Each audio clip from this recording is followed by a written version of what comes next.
la dernière fois, nous avons vu le contexte historique général du livre. Je disais que ce contexte était la province judéenne à l'époque perse, plus précisément à la première partie de l'époque perse. Et comme nous avons vu aussi, malgré que les datations des oracles d'Agé à la 2e année du roi Darius ne semblent pas appartenir à la couche la plus ancienne du livre et ne sont donc probablement pas authentiques, les débuts de la reconstruction du Second Temple doivent quand même être datés sous le règne du roi Darius Ier et donc probablement aussi le premier recueil des oracles d'Agé doit être et peut-être même la forme basique du livre comme nous la connaissons aujourd'hui doit être datée à la fin du 6e ou au début du 5e siècle avant notre ère. Même si, bien sûr, le texte du livre s'est un peu développé aussi pendant les périodes ultérieures. Je disais aussi que c'était une datation assez traditionnelle du livre d'Agé, mais comme nous verrons maintenant, elle peut nous amener à des conclusions moins traditionnelles quant à la place de ce livre dans l'histoire de la littérature hébraïque biblique. Comme d'autres livres post-exiliques, Agé était traditionnellement considéré comme un texte tardif. Au cours de la recherche du XIXe siècle et dans la première moitié du XXe siècle, ce seul fait a contribué à une évaluation plutôt négative du prophète et de son livre par certains chercheurs. Agé a été étiqueté comme un simple épigone des prophètes préexiliques dépourvus de leur originalité et de leur hauteur morale. Plus tard, avec la montée en popularité de l'herméneutique et de l'intertextualité en philologie, les processus de réception sont devenus eux-mêmes un sujet de recherche privilégié et plusieurs études importantes publiées au cours des dernières décennies ont accordé une grande attention à la manière dont Agé travaille avec des traditions littéraires plus anciennes. Je voudrais mentionner surtout un livre excellent de John Kessler qui justement a essayé de montrer comment Agé travaille avec les traditions deutéronomistes et les traditions sacerdotales du Pentateuque. En assumant les dates traditionnelles de la formation de principales traditions littéraires de la Bible hébraïque, Agé a pu effectivement être ou sembler un objet idéal pour ce type d'analyse. Cependant, avec les changements de datation de nombreux textes bibliques et de traditions littéraires entières, la question se pose de savoir lesquels de ces textes ou traditions littéraires auraient pu être connus du prophète ou des rédacteurs du livre si nous continuons à situer au moins un noyau substantiel d'Agé au début de la période perse. Et je crois qu'une analyse détaillée confirme cette suspicion et Agé ne devrait pas être compris comme un texte dont le sens était, à l'époque de sa mise en écrit, largement défini par des liens intertextuels aux autres textes d'un proto-canon biblique naissant. Et je vais donc procéder en 2 pas. Tout d'abord, je vais essayer de montrer que certains des liens intertextuels d'Agé aux autres textes sont problématiques, donc cette partie sera surtout négative. Et puis, je vais décrire quelques éléments de la religion traditionnelle judéenne qui se sont conservés en Agé, et je crois que c'est pourquoi ce livre, entre autres, est intéressant. Donc, dans le passé, plusieurs chercheurs ont suggéré que le premier oracle présuppose la théologie de l'alliance des textes deutéronomistes. Et cette proposition a été faite notamment sur la base de la présence des images de futilité dans ce texte. Donc, regardons ça un peu plus de près. Je vous rappelle le premier oracle, dont dans cet oracle, Agé décrit la mauvaise situation des Judains et il leur explique que c'est parce qu'ils négligent le travail sur le temple et il les appelle donc à reconstruire le temple.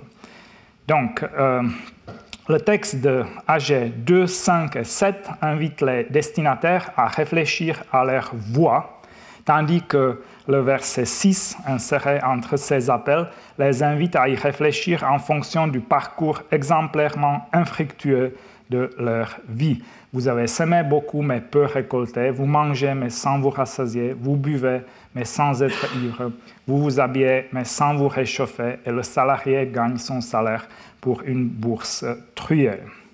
Donc, tout ce que les destinataires tentent, ne serait-ce que pour assurer leurs besoins les plus élémentaires, n'aboutit pas à un résultat satisfaisant. Et plusieurs de ces affirmations concernant les efforts qui ne donnent pas les résultats attendus trouvent des paroles intéressantes à la fois dans la Bible hébraïque et dans d'autres textes du Proche-Orient ancien. Donc, dans la Bible, regardons maintenant un peu ces parallèles. Donc, dans la Bible, le premier contraste entre les semailles abondantes et une récolte faible ou nulle apparaît dans les textes prophétiques Michée 6,15 et Ésaïe 5,10. Toi, tu sèmeras, mais tu ne moissonneras pas. 10 mesures de semences n'en produiront qu'une seule. Ainsi que dans les malédictions qui clôturent les textes d'alliance, dans le Lévitique 26,16, « Et vous sèmerez en vain vos semences, ce sont vos ennemis qui s'en nourriront. » Deutéronome 28, « Tu transporteras sur le champ beaucoup de semences et tu récolteras peu, car la sauterelle le dévorera. » Dans les textes extra-bibliques du Proche-Orient ancien, ce motif apparaît par exemple sur les lignes 18 et 19 de l'inscription araméenne sur la statue de Hadad Yis'i provenant de Tel Fecherie et datant de la seconde moitié du IXe siècle avant notre ère. Qu'il sème et ne moissonne pas, et qu'il sème mi-mesure d'orge et qu'il en retire une demi-mesure. On a aussi une similaire malédiction dans la version assyrienne de ce texte. L'inscription sur la statue est bilingue. Et la malédiction sur cette statue ou cette malédiction est dirigée contre toute personne qui retirerait le nom de Hadad Yis'i du mobilier du temple de Hadad. Selon le second contraste, en Agé 1,6, manger ne mène pas à la satiété. Et le même motif apparaît de nouveau, par exemple, en Osée 4,10, en Michée 6,14 et en Lévitique 26,26. Vous voyez le texte. En dehors de la Bible hébraïque, ce motif suivi d'un analogue du motif qui suit également en Agé 1,6 apparaît dans le mythe hittite sur la disparition du yeu de la végétation Telipinu, à la suite de laquelle même les yeux qui font la fête ne peuvent pas manger à leur faim. Donc le grand yeu soleil fit une fête, il y convia les mi-yeux, ils mangèrent mais ils ne purent se rassasier. Ils burent mais ne purent étancher leur soif. Un motif similaire mais plus concret, apparaît aussi dans l'inscription de Hadad Yis'i mentionnée plus haut. Le texte araméen des lignes 20 à 21 dit et que 100 brebis allaitent un agneau sans qu'il soit rassasié, et que 100 vaches allaitent un veau sans qu'il soit rassasié, et que 100 femmes allaitent un nourrisson sans qu'il soit rassasié. De nouveau, le texte assyrien est un peu plus concis, mais le même en principe. Une malédiction très similaire apparaît également dans une inscription araméenne sur une stèle retrouvée près de Boukan en Azerbaïdjan iranien, datant du fin 8e ou début du 7e siècle avant notre ère, que 7 vaches allaitent un seul veau et qu'il ne soit pas rassasié. Et finalement, dans les traités inscrits sur les stèles de Sphyrée 1 et 2 du milieu du 8e siècle, des malédictions très similaires de nouveau se trouvent, on trouve de nouveau des malédictions très similaires, et ces malédictions-là sont dirigées contre Mathiel, roi d'Arpad, et ses descendants en cas de violation des stipulations de traité. Et que cette nourrice soigne leur mamelle et allaite un enfant, et qu'il ne soit pas rassasié, et que cette jument allaite un poulain, et qu'il ne soit pas rassasié, et que 7 vaches allaitent un veau, et qu'il ne soit pas rassasié, et que 7 brebis allaitent un agneau, et qu'il ne soit pas rassasiés. Et finalement, dans une lettre d'Ashurbanipal au dieu Ashur, dans laquelle le roi raconte sa victoire sur les Arabes, le motif des poulains et des veaux tétans en vain de nombreuses nourrices sert à décrire la situation misérable des ennemis vaincus.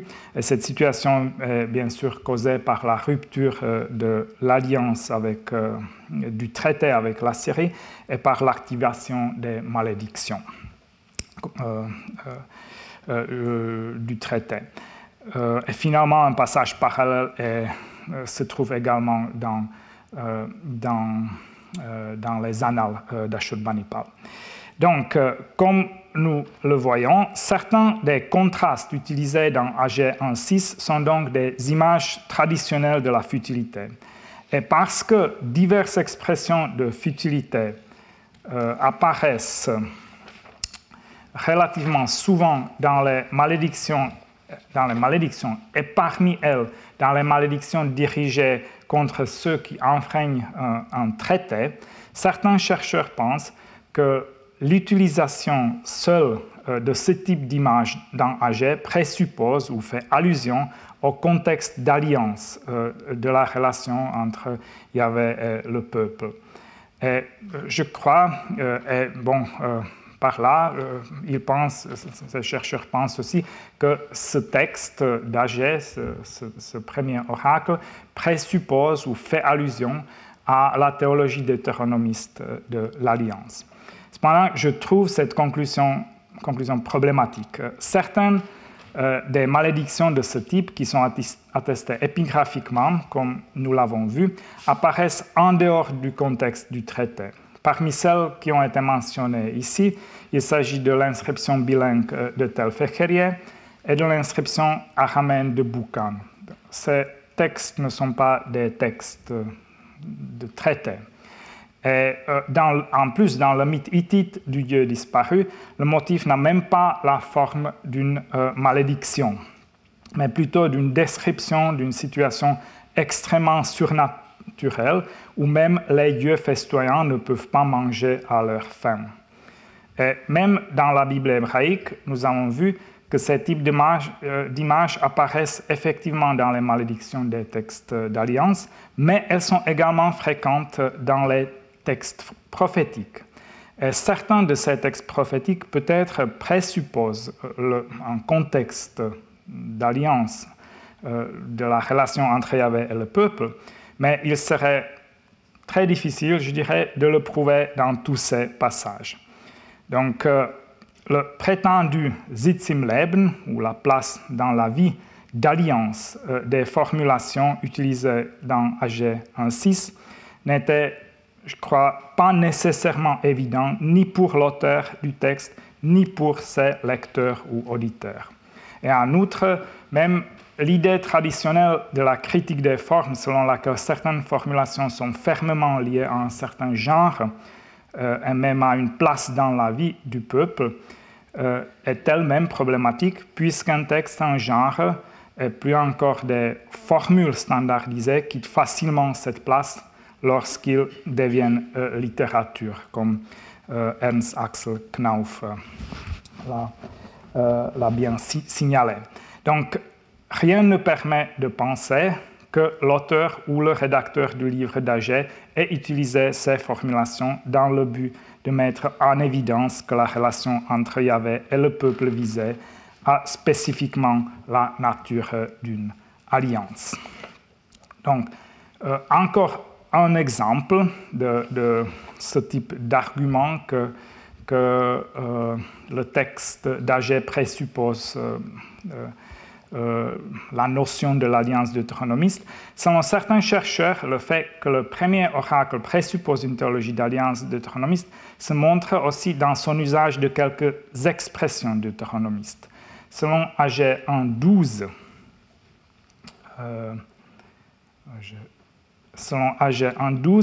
Zorobabel, Josué et tout le reste du peuple ont obéi à la voix de Yahvé, leur Dieu, et aux paroles du prophète Agé, tel que Yahvé leur avait envoyé.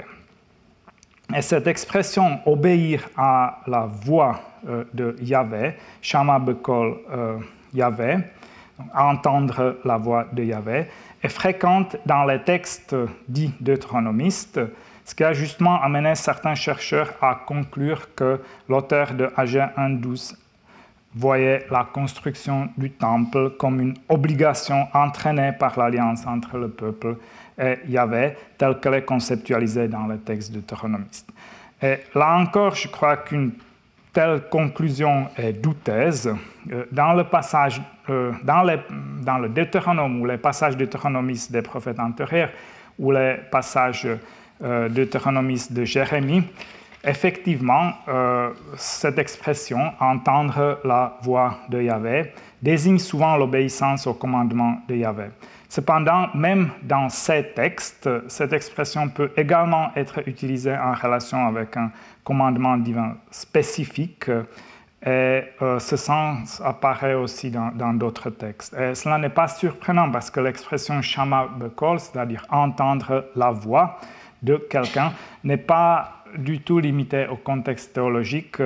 Elle peut, par exemple, décrire l'obéissance des enfants envers leurs parents ou d'un mari envers sa femme. Donc, compte tenu de tout cela, je crois qu'on ne peut pas conclure avec certitude que le rédacteur d'Agé connaissait l'utilisation de cette expression « Shama Bekol Yahvé » dans les textes deutéronomistes, et encore moins que l'utilisation de cette phrase dans Agé 1.12 était destinée à évoquer l'idée que les Judains étaient obligés à reconstruire le temple par une alliance avec Yahvé. De telles conclusions reposent sur la prémisse que le rédacteur d'Agé a créé son œuvre dans le cadre d'un proto-canon biblique. Et c'est justement cette idée qui, à mon avis, est généralement anachronique et problématique pour la fin du VIe siècle avant notre ère. Donc, il me paraît très probable qu'en Agé 1.12, l'expression « Shama Bekol Yahvé » désigne tout simplement l'obéissance à l'appel du prophète à construire le temple. Donc, je conclus rapidement cette partie un peu négative. Les chercheurs qui pensent que la première scène d'Agé implique une théologie d'alliance deutéronomiste doivent supposer que pour une raison quelconque, ce contexte d'alliance a été introduit dans le texte exclusivement par des allusions intertextuelles ou on pourrait dire même intergenres, plutôt subtiles. Donc, par exemple, en utilisant des expressions qui apparaissent entre autres dans la littérature deutéronomiste, ou en utilisant le genre des malédictions de futilité qui apparaissent entre autres dans des textes de traités bibliques et non bibliques.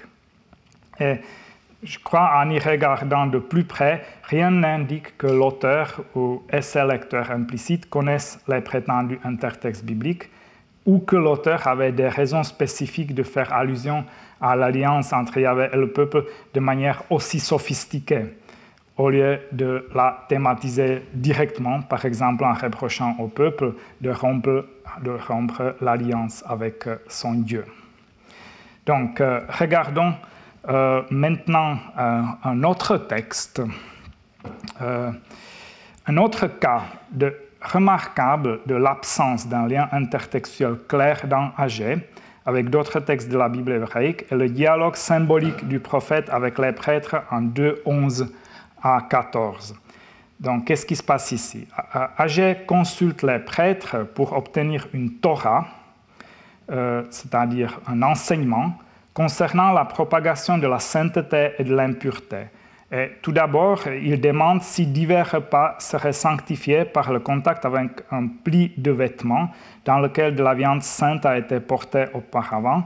Et les prêtres répondent à sa question par la négative. Donc, ainsi parle Yahvé des armées, sollicite des prêtres un enseignement, une directive en leur demandant si quelqu'un porte de la viande sanctifiée dans le pan de son vêtement et de ce pan touche du pain, du potage, du vin, de l'huile ou n'importe quel aliment, cela deviendra-t-il saint? Les prêtres répondirent et dirent non. Il demande ensuite ce qu'il en est de la propagation de l'impureté.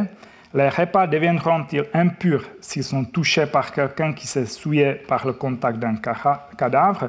Et à cela, les prêtres répondent par l'affirmative, sur quoi Agé proclame que la situation est similaire pour ce peuple, c'est-à-dire que ce peuple est tout travail de leurs mains, et ce qu'ils y offrent, ce n'est pas dit où, c'est impur. Donc, Agé dit, si un homme rendu impur par le contact d'un mort touche à tout cela, cela deviendra-t-il impur? Les prêtres répondirent et dirent, cela deviendra impur. Donc, regardons maintenant ces enseignements concernant la propagation de l'impureté et de la sainteté. Quant à l'impureté, la réponse des prêtres semble être en accord avec les lois du Pentateuque. L'impureté est contagieuse, y compris par contact indirect. Un cas similaire à celui que nous avons dans Agé apparaît en Nombre 19-22. Là aussi, l'impureté originelle est causée par le contact avec un cadavre. Tout ce que touchera l'homme impur sera impur, et la personne qui y touchera sera impure jusqu'au soir. Donc l'impureté est contagieuse, aussi bien pour les prêtres consultés par Agé que pour les lois du Pentateuque. La situation est beaucoup plus compliquée avec la sainteté. En tout cas, si on regarde les instructions du Pentateuque concernant les sacrifices, on n'y trouve pas de réponse claire et sans équivoque à la question d'Agé. Cependant, certains passages du Pentateuque et certains d'autres passages de la Bible hébraïque peuvent être en conflit avec la réponse des prêtres en Agé 2.12.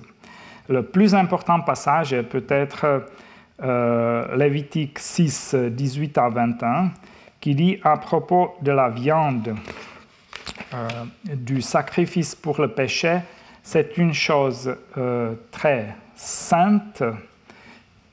Tout ce qui en touche la chair se trouve sanctifié. S'il en gicle du sang sur le vêtement, ici le terme pour le vêtement est le même comme en Agé, tu laves dans un endroit sans la place où il a giclé. Un récipient d'argile où la victime a été cuite doit être brisé, mais si elle a été cuite dans un récipient de bronze, celui-ci est récuré et rincé à l'eau. Ce qui est important, c'est que tout ce qui en touche la chair se trouve sanctifié. Si un gicle du sang sur le vêtement, tu dois le laver, parce que apparemment le vêtement oui, clairement le vêtement est sanctifié aussi. Donc, au moins les objets qui sont entrés en contact avec la viande très sainte deviennent saints. D'autres textes pertinents et intéressants sont quelques textes en Ézéchiel. Selon 44-19, les prêtres qui sortent de la cour intérieure du temple pour entrer dans la cour extérieure doivent enlever leurs vêtements liturgiques, de nouveau gadim, c'est-à-dire le même terme pour les vêtements qui apparaît en Agé. Ils doivent enlever ces vêtements afin de ne pas consacrer le peuple avec leurs vêtements. Donc ici, clairement, là où je lis le passage, quand ils sortiront sur le parvis extérieur vers le peuple, ils ôteront les vêtements dans lesquels ils auront officié et les déposeront dans des salles du sanctuaire. Ils prendront d'autres vêtements et ne sanctifieront pas le peuple par leurs vêtements. Donc ici, clairement, la sainteté est contagieuse à travers les vêtements, contrairement à ce qui est dit en Agé. 46-20 stipule que la viande du sacrifice de culpabilité, du sacrifice de péché et l'offrande de grains doivent être bouillis et cuits dans les chambres saintes qui leur sont assignées et qu'ils ne peuvent pas être apportés dans la cour extérieure afin de ne pas transmettre la sainteté au peuple. Donc, de nouveau, la sainteté est contagieuse. Enfin, 42-13 à 14 décrivent les chambres du temple dans lesquelles les offrandes les plus saintes doivent être déposées et mangées par les prêtres. Et ces derniers doivent laisser dans ces chambres les vêtements dans lesquels ils font leur service et qui sont donc saints, et en revêtir d'autres avant de sortir dans la cour extérieure pour rencontrer le peuple. Donc il paraît que selon le livre d'Ézéchiel, les vêtements des prêtres se sanctifient par le contact avec les choses saintes et peuvent ensuite transmettre la sainteté plus loin. Et enfin, peut-être, pouvons mentionner encore un passage, l'idée de la transmissibilité de la sainteté par contact indirect est attestée aussi en Exode 19, 12 à 13. Selon ce texte, quiconque touche le mont Sinaï pendant la théophanie doit mourir, mais aucune main ne peut le toucher. Il doit être lapidé ou tué par des flèches. Donc apparemment, la sainteté communiquée par la montagne est contagieuse par contact indirect, mais ici, disons, on pourrait peut-être penser que cette sainteté est considérée comme exceptionnellement forte. En tout cas, il paraît que la Torah sacerdotale de Agé 2.12 est en tension avec plusieurs passages du Pentateuque et d'Ézéchiel. Mais ce qui est aussi significatif, ce que je voudrais souligner, c'est déjà le seul fait que l'auteur d'Agé 2, 10 à 19 formule manifestement une question à laquelle il connaît la réponse, parce que ce dialogue est symbolique, donc il formule une question à laquelle il connaît la réponse pour ensuite pouvoir en tenir des conséquences. Mais en même temps, il ne fait allusion à aucun texte du Pentateuque qui nous soit familier. Qui nous soit familier. Donc, dans un passage qui explicitement aborde le sujet d'une Torah sacerdotale, le livre d'Agé ne se réfère à aucun passage législatif du Pentateuque, mais construit un dialogue symbolique à l'aide de la connaissance que l'auteur a de la pratique sacerdotale. Donc, en d'autres termes, la distinction entre saint et profane, pur et impur, est chez Agé une question d'expertise sacerdotale et non un sujet d'une écriture sacrée destinée, du moins en théorie, à tous les membres de la communauté. Donc, encore de manière plus explicite, non seulement Agé ne connaît aucun livre de Lévitique, mais dans ce texte, une Torah n'est pas un écrit sacré qui serait accessible théoriquement à tout le monde, mais un know-how lié à l'expertise des prêtres. Donc, ceci pour ce texte. Plusieurs éléments traditionnels. Donc, je crois que dans ce texte, nous avons justement un élément traditionnel de la religion judaine que nous ne trouvons pas nécessairement dans les textes plus tardifs influencés par les développements théologiques de l'époque exilique et perse. Plusieurs éléments traditionnels de la religion judaine qui apparaissent dans Agé sont liés au temple de Jérusalem, et je voudrais maintenant en mentionner quelques-uns. Donc, pour commencer, on peut noter qu'Agé ne semble pas avoir de scrupules à l'égard de l'idée traditionnelle selon laquelle Yahvé demeure dans le temple. À l'époque pré-exilique, le temple était avant tout considéré comme la maison dans laquelle Yahvé trônait, ce qui se reflète aussi dans la désignation biblique fréquente des temples yahvistes comme la maison de Yahvé.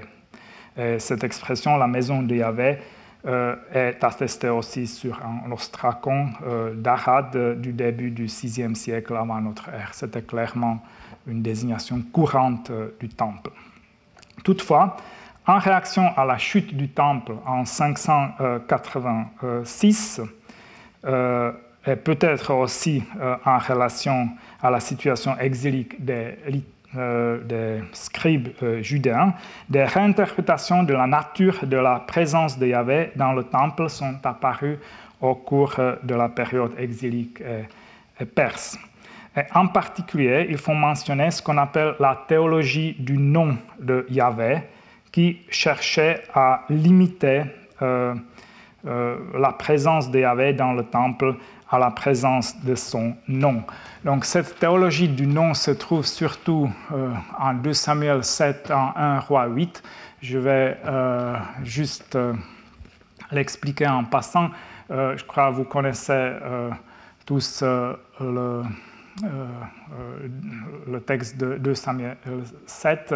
Selon ce texte, veut construire un temple, pardon, David veut construire un temple pour Yahvé. Et le prophète Nathan d'abord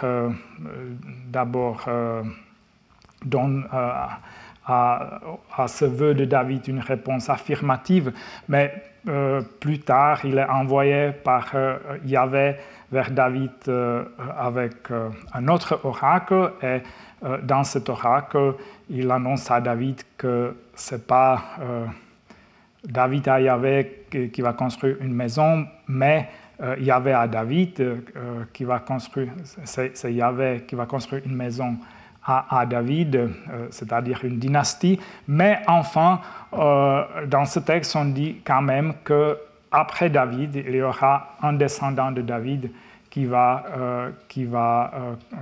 construire le temple. Et dans ce texte, il y a un intéressant passage du temple pour que Yahvé y habite. Donc en 2 Samuel 7, 5, Yahvé pose une question rhétorique à David. Toi, tu construis une maison pour que j'y habite, le shifti, donc pour mon habitation. Cette intention de David est ridiculisée. Et finalement, donc, le descendant qui va construire la maison pour David, il bâtira une maison pour mon nom, l'Ishmi. Donc, cette maison qui sera en fait construite ne sera pas une maison pour la demeure de Yahvé, mais pour seulement son nom.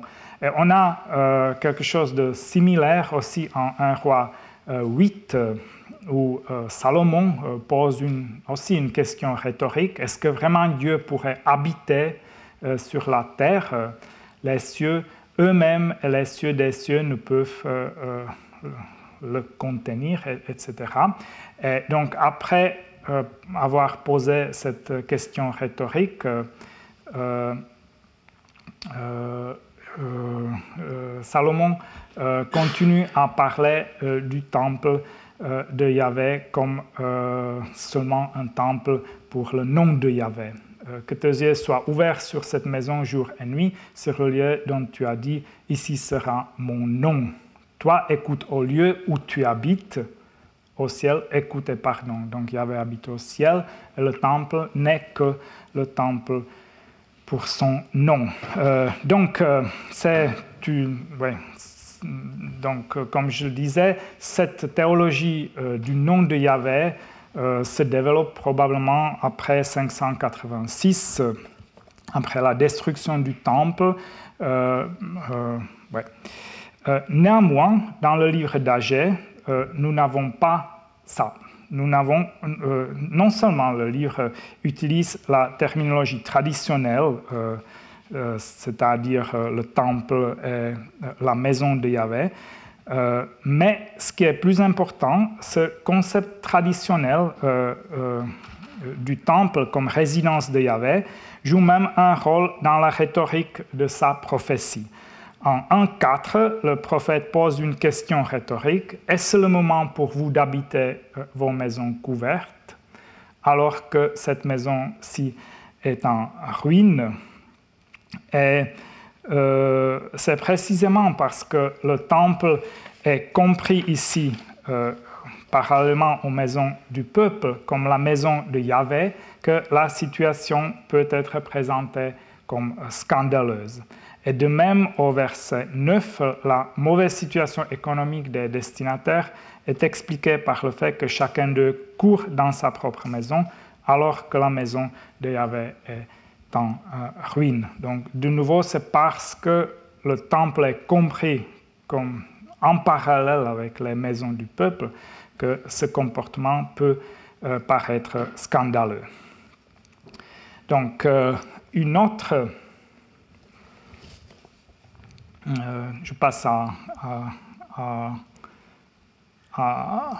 un autre cas de quelque chose d'ancien en Agé, et c'est le don de la paix en ce lieu. Je crois que la dernière fois, quelqu'un a posé une question sur le verset 9 où cette idée que Yahvé va donner la paix ou établir la paix sur ce lieu apparaît. Donc, c'est le dernier oracle qui se termine par cette promesse de Yahvé d'accorder la paix en ce lieu. Et ce motif de la paix, lié à l'organisation d'un empire autour d'un centre politico-religieux, apparaît également dans des textes mésopotamiens. C'est un motif traditionnel, mais en parallèle, intéressant et très proche de ce demi-verset se trouve surtout en Jérémie 14, 13. Regardons ce texte. Donc, en Agé 2, 9, nous avons « Et en ce lieu, je donnerai la paix, oracle de Yahvé des armées, Uvamakom hazeh eten shalom ».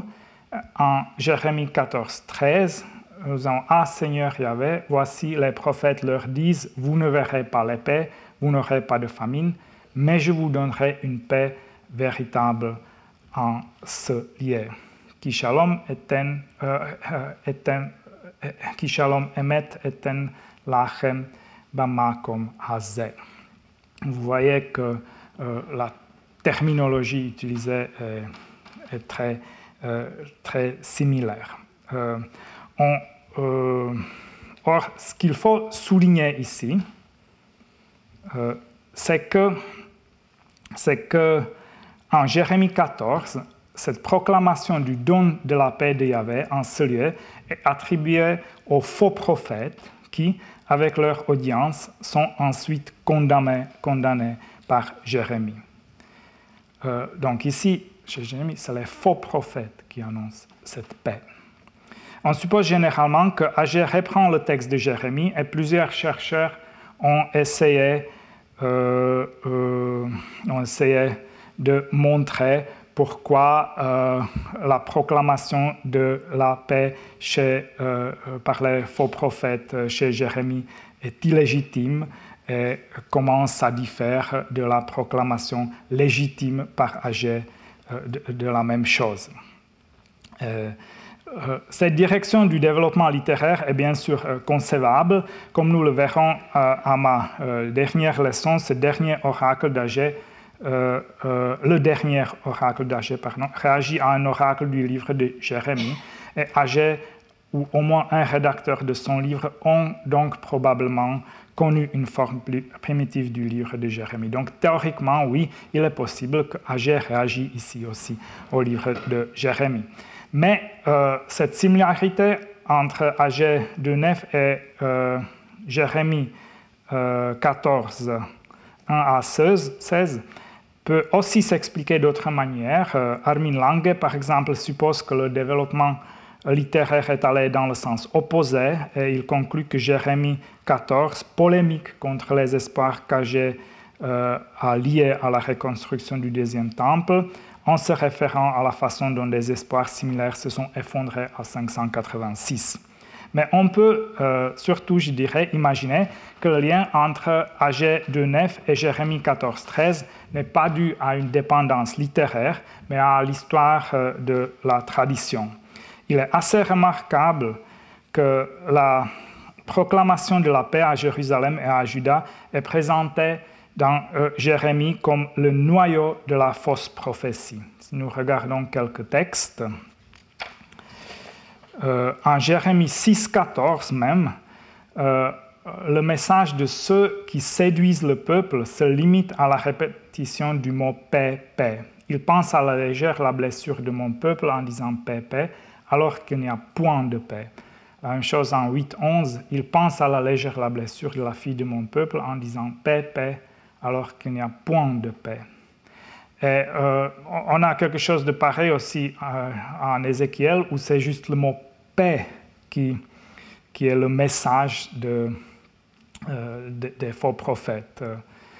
parce qu'ils ont égaré mon peuple en disant paix alors qu'il n'y avait point de paix, etc. Oui, puis le texte continue avec la condamnation de ces gens. J'irai jusqu'au bout de ma fureur contre le mur et contre ceux qui l'ont en lui de crépi. Plus de murs, plus de gens pour le crépir, plus de ces prophètes d'Israël qui prononçaient des oracles sur Jérusalem et qui avaient pour elles des visions de paix alors qu'il n'y avait point de paix. Donc dans ce texte où le message de ces prophètes, c'est juste la paix, le mot paix, c'est-à-dire shalom, fonctionne comme une sorte de synecdoque terminologique du message des faux prophètes. Et je pense qu'à ce stade, nous devons ajouter au dossier un autre type de texte dans la Bible hébraïque, à savoir les textes qui travaillent avec le jeu de mots entre la paix, Shalom, et le nom de Jérusalem, Yerushalayim. Par exemple, dans le psaume 122, en particulier dans les versets 6 à 8, les souhaits de paix pour Jérusalem jouent clairement avec l'étymologie populaire du nom Yerushalayim, compris comme Ir Shalom, c'est-à-dire ville de paix. C'est une étymologie populaire, pas une étymologie scientifique, mais clairement dans ce texte on joue avec cette similarité phonétique de Shalom et de Yerushalayim. C'est même plus fort en hébreu parce que dans d'autres mots, par exemple du verset 6, il y a beaucoup de shin et lamet. Shalom Yerushalayim, Yishlayu Ohavayich. Donc vous voyez qu'il y a toujours ce shin et lamet qui se répètent. Regardons un peu ce texte. Demandez la paix pour Jérusalem, que tes amis vivent tranquilles, que la paix soit dans tes remparts et la tranquillité dans tes palais. À cause de mes frères et de mes compagnons, je dirais la paix chez toi. La présentation de Jérusalem comme ville de paix apparaît également ailleurs dans la Bible hébraïque. Et en fait, je dirais que la ressemblance entre Yerushalayim et Shalom peut également être lue en Jérémie 14, 13 et en Ageu 2, 9. Parce que dans ces deux oracles, Yahvé va accorder une bénédiction à ce lieu, dont le nom n'est pas prononcé, mais auquel il est fait allusion par le son même du mot Shalom, ce qui peut-être paradoxalement accroît encore la force de ce jeu de mots, puisque Jérusalem semble être évoqué ici par le seul mot paix. Bon, quoi qu'il en soit, tout ceci suggère que la proclamation de la paix pour Jérusalem est un discours traditionnel et Agé donc participe à ce discours traditionnel, tandis que Jérémie 14 s'oppose de manière innovante à ce discours dans un contexte historique ou littéraire particulier. Cette conclusion me paraît semblable que l'on souscrive ou non à la thèse de Lange, selon laquelle Jérémie 14 est également littérairement plus tardif que Agé 2.9. Donc, de nouveau, nous avons quelque chose de vieux en Agé et en Jérémie, que peut-être nous pourrions avoir l'idée de considérer comme plus ancien. Chez Jérémie, nous trouvons quelque chose de nouveau par rapport à ce discours ancien que nous trouvons chez Agé. Et le dernier motif traditionnel que je devrais, traditionnel lié au temple, qui devrait être mentionné ici, est la relation entre le temple et la royauté davidique. Néanmoins, je vais mentionner ce motif vraiment seulement en passant, car la prochaine conférence sera toute dédiée à la fondation et à l'achèvement du temple de Jérusalem, donc nous aurons l'occasion d'en parler plus. Mais je vais quand même dire quelques mots sur ça. Dans le Proche-Orient ancien, la construction du temple des temples était le plus souvent une prérogative royale. De même, dans le royaume de Juda, clairement, le soin apporté par les Davidites au sanctuaire de Jérusalem jouait un rôle important dans leur idéologie royale. On le voit par exemple très bien dans le psaume 132, où la faveur de Yahvé est accordée à David et à sa dynastie est une récompense pour les mérites du roi dans l'établissement du sanctuaire. En même temps, la dynastie est garantie par la résidence de Yahvé à Sion. Et donc il y a comme une relation naturelle entre le temple et la royauté. Le roi construit le temple, le Dieu vient habiter dans le temple et garantit ensuite le pouvoir du roi. Cependant, à un certain moment, après 586, le lien étroit de la royauté davidique avec le temple a été probablement considéré par certains comme potentiellement nuisible aux intérêts de la dynastie. C'est ce que l'on observe, je crois, surtout de nouveau dans 2 Samuel 7, dont l'auteur s'est justement efforcé de rompre le lien traditionnel entre le temple et la royauté. Donc, je vous ai déjà raconté tout à l'heure ce qui se trouve en 2 Samuel 7. Donc, comme je l'ai déjà mentionné, dans ce texte, Yahvé construit la maison, c'est-à-dire la dynastie, un peu en opposition à la volonté de David de construire un temple, une maison pour Yahvé. Donc, on nie justement cette idée que la bienveillance de Yahvé envers la royauté davidique est liée au mérite que les Davidites ont pour le sanctuaire. Regardons encore une fois ces quelques versets de Samuel 7. Donc en 2 Samuel 7, 5, « Toi, tu construis une maison pour que j'y habite. Yahvé t'annonce que Yahvé te fera une maison. » Donc il y a cette opposition entre les deux actions. Et finalement aussi le fait que le descendant de David bâtira une maison pour mon nom. Ceci est peut-être aussi lié à ceci peut être aussi je sais pas, une polémique contre cette ancienne idée dans l'idéologie royale que c'est justement l'habitation, la présence de Yahvé dans le temple qui garantit la présence du roi davidique sur le trône. Donc probablement, j'en parlerai un peu plus la prochaine fois, mais en 2 Samuel 7, je crois, on essaie de rompre cette relation traditionnelle, naturelle entre la royauté et le temple. Revenons maintenant vers Agé. Donc, comme 2 Samuel 7, Agé défend le programme de restauration davidique, nous l'avons vu, mais la dernière fois, nous avons vu que le livre d'Agé finit avec cet oracle qui annonce l'élévation de Zorobabel, qui était considéré comme un davidite ou est un davidite. Mais contrairement à 2 Samuel 7, Agé perpétue et reconstitue cette relation traditionnelle, naturelle, entre la royauté davidique et le temple de Jérusalem. Car il y a dans le livre un lien clair entre la fondation du temple sous la direction de Zorobabel et l'élévation de Zorobabel, qui était un davidite. Mais je vais revenir à ça la prochaine fois.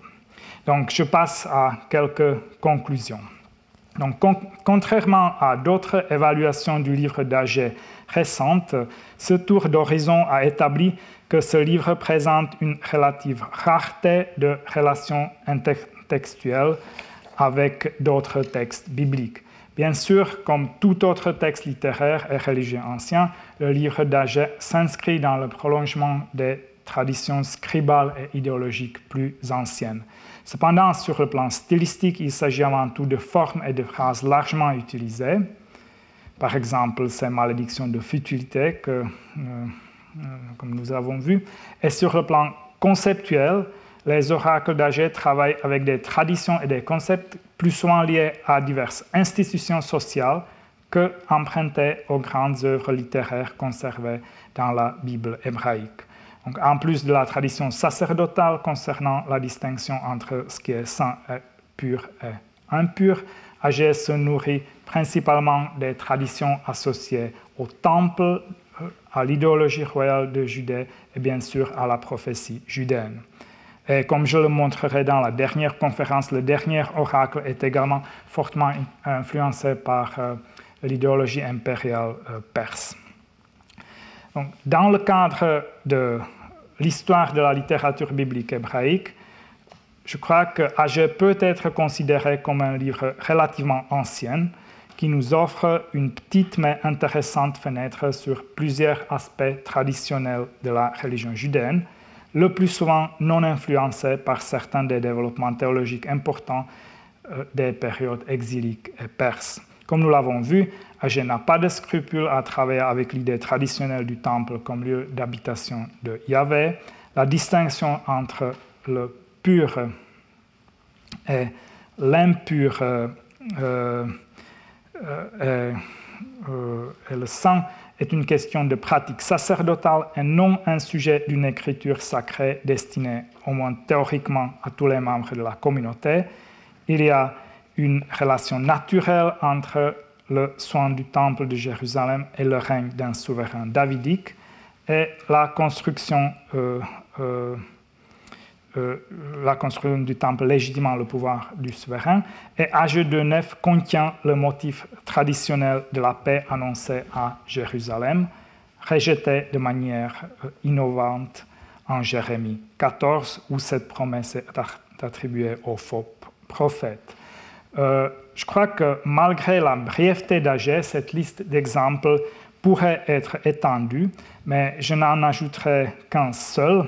Il convient de noter que Agé, à la différence de Zacharie d'ailleurs, fait preuve d'une absence totale des motifs de l'exil et du retour, c'est-à-dire des motifs que Ehud Ben Tzvi a récemment désignés comme caractéristiques omniprésentes et constitutives des livres prophétiques de la Bible hébraïque. En Agé, ces motifs n'apparaissent pas du tout. Et bien que les arguments tirés du silence doivent toujours être pris avec une pincée de sel, surtout dans le cas d'un texte aussi court que Agé, il me semble bien plausible que dans les discours des scribes judéens, le concept d'exil et de retour ait acquis le statut de méta-récit fondamental seulement après que la rédaction principale d'Agé a eu lieu au tournant du 6e et 5e siècle avant notre ère. Merci pour votre attention.